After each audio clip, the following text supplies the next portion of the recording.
That I was uninjured, she stopped, and stood there in the center of the demolished apartment looking at me. Her expression was inscrutable. I could not guess whether she was glad to see me or not. "Victory!" I cried. "Thank God that you are safe!" And I approached her, a greater gladness in my heart than I had felt since the moment that I knew the Coldwater must be swept beyond 30. There was no answering gladness in her eyes. Instead, she stamped her little foot in anger. "Why did it have to be you who saved me?" she exclaimed. "I hate you!" "Hate me?" I asked. "Why should you hate me, Victory? I do not hate you. I What was I about to say? I was very close to her as a great light broke over me. Why had I never realized it before? The truth accounted for a great many hitherto inexplicable moods that had claimed me from time to time since first I had seen Victory. "Why should I hate you?" she repeated. "Because Snider told me. He told me that you had promised me to him, but he did not get me. I killed him, as I should like to kill you." "Snider lied!" I cried. And then I seized her and held her in my arms, and made her listen to me though she struggled and fought like a young lioness. "I love you, Victory. You must know that I love you, that I have always loved you, and that I never could have made so base a promise." She ceased her struggles, just a trifle, but still tried to push me from her. "You called me a barbarian," she said. Ah, so that was it. That still rankled. I crushed her to me. "You could not love a barbarian," she went on, but she had ceased to struggle. "But I do love a barbarian, Victory," I cried. "The dearest barbarian in the world." She raised her eyes to mine, and then her smooth brown arms encircled my neck and drew my lips down to hers. "I love you.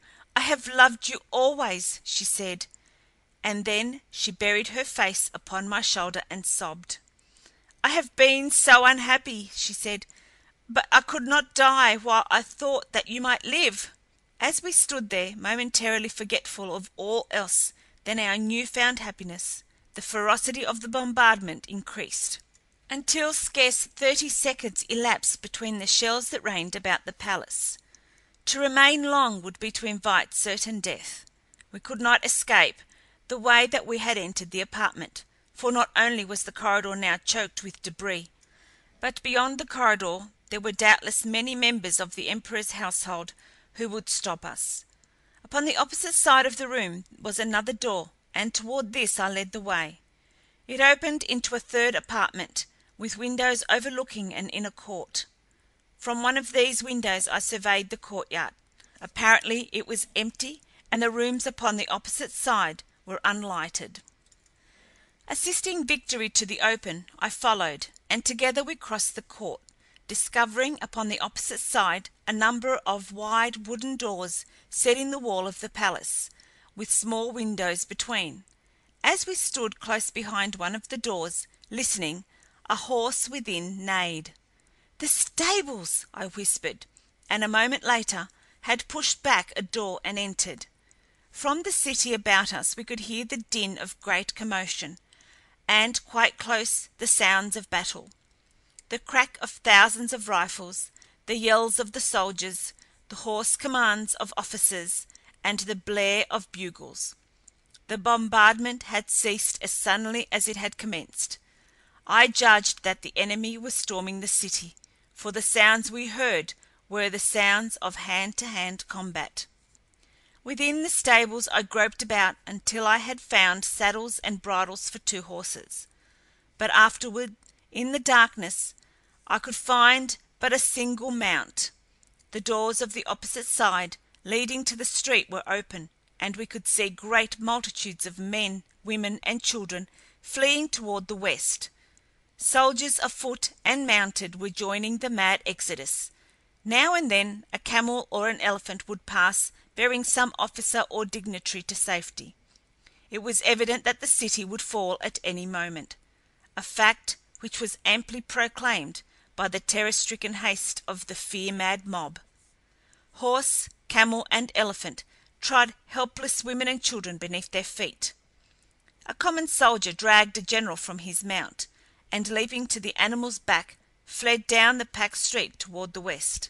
A woman seized a gun and brained a court dignitary whose horse had trampled her child to death. Shrieks, curses, commands, supplications filled the air. It was a frightful scene, one that will be burned upon my memory forever.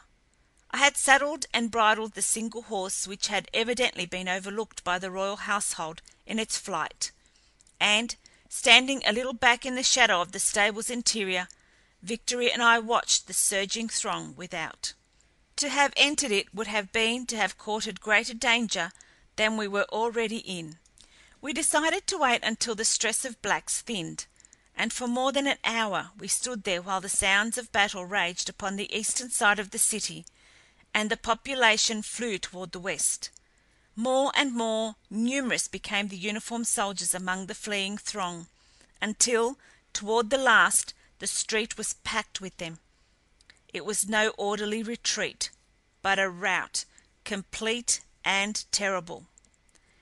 The fighting was steadily approaching us now, until the crack of rifles sounded in the very street upon which we were looking, and then came a handful of brave men, a little rear guard backing slowly toward the west, working their smoking rifles in feverish haste as they fired volley after volley at the foe we could not see. But these were pressed back and back until the first line of the enemy came opposite our shelter. They were men of medium height, with olive complexions and almond eyes. In them I recognized the descendants of the ancient Chinese race. They were well uniformed and superbly armed, and they fought bravely and under perfect discipline.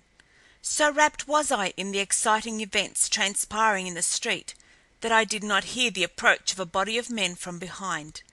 It was a party of the conquerors who had entered the palace and were searching it. They came upon us so unexpectedly that we were prisoners before we realized what had happened. That night we were held under a strong guard just outside the eastern wall of the city, and the next morning we started upon a long march toward the east. Our captors were not unkind to us, and treated the women prisoners with respect.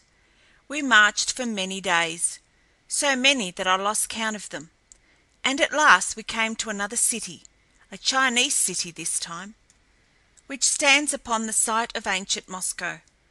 It is only a small frontier city, but it is well built and well kept.